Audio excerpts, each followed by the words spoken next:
Pour moi, un réseau d'acteurs, c'est quelque chose de très important parce que les choses n'existent qu'à travers le lien qu'on peut créer entre les hommes et les femmes qui travaillent ou qui s'expriment sur les territoires. Il y a des architectes, il y a des paysagistes, mais il y a des sociologues, il y a des photographes, il y a des historiens. Et pour moi, un réseau d'acteurs, c'est juste quelque chose qui donne envie d'aller rencontrer d'autres gens, d'aller partager avec eux et d'imaginer pouvoir co-construire des choses ensemble. Un réseau d'acteurs, ça permet de stimuler l'imagination, j'allais dire. C'est-à-dire qu'on se retrouve tous ensemble pour parler d'un territoire, mais avec des vues différentes. Donc ça permet de faire vraiment évoluer la pensée et la vision qu'on a de son propre territoire.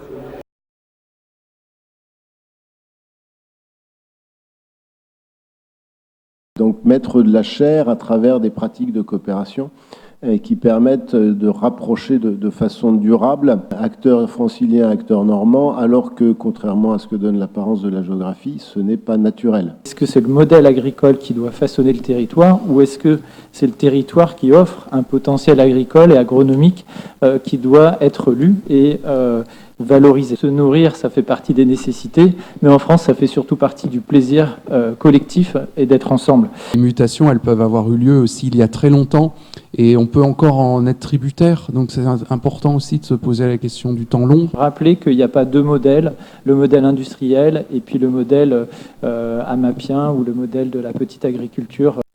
Là où je pense qu'il y a des leviers de futur, enfin, c'est le dialogue. C'est l'humain, de toute façon, et c'est du dialogue. Je crois plus que tout à la nécessité, d'abord, de reparler du sol à tout le monde. L'agroécologie est rentable. Il n'y a pas plusieurs mondes, il y a un seul monde qui doit travailler en collectif. Le levier des élus qui doivent montrer l'exemple, alors c'est pas si simple parce que encore beaucoup d'élus détruisent des choses.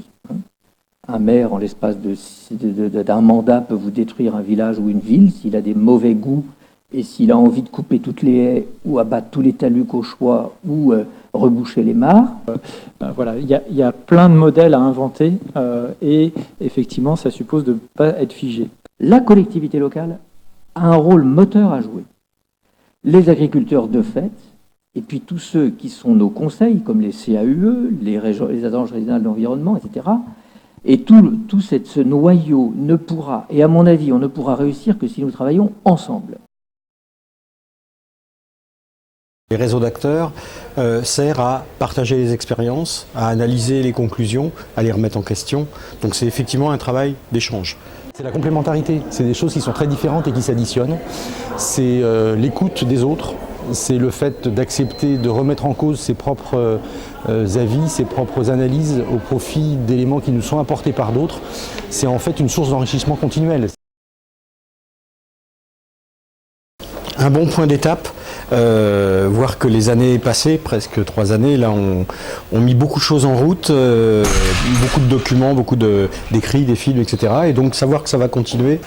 Qu'il y a beaucoup de choses qui étaient faites sur la question du paysage, que c'était une thématique qui fédérait des profils assez variés, qui permettait peut-être d'amener de la sensibilité dans des approches qui sont parfois encore assez sectorisées. Les données historiques de l'histoire de l'environnement soient intégrées dans les démarches de lecture de l'actuel. Les perspectives, c'est de poursuivre dans le même état d'esprit de spontanéité, d'invention et de partage et de diffusion. Et peut-être le souhait, c'est que ce principe soit de plus en plus connu et que tout ce qui s'y passe puisse être partagé. Pour moi, le paysage, c'est André Le Nôtre. Une projection dans l'avenir de ce qu'il peut devenir quand on le façonne, quand on le reconstruit. Des images. Une prise de conscience récente que c'est quelque chose qui englobe tout et que c'est effectivement la première manière dont on appréhende un lieu. Une fouille d'émotions qu'on ressent en parcourant l'espace. Ce qu'on perçoit et ce qu'on aperçoit. C'est la vie. Le paysage, c'est la collaboration.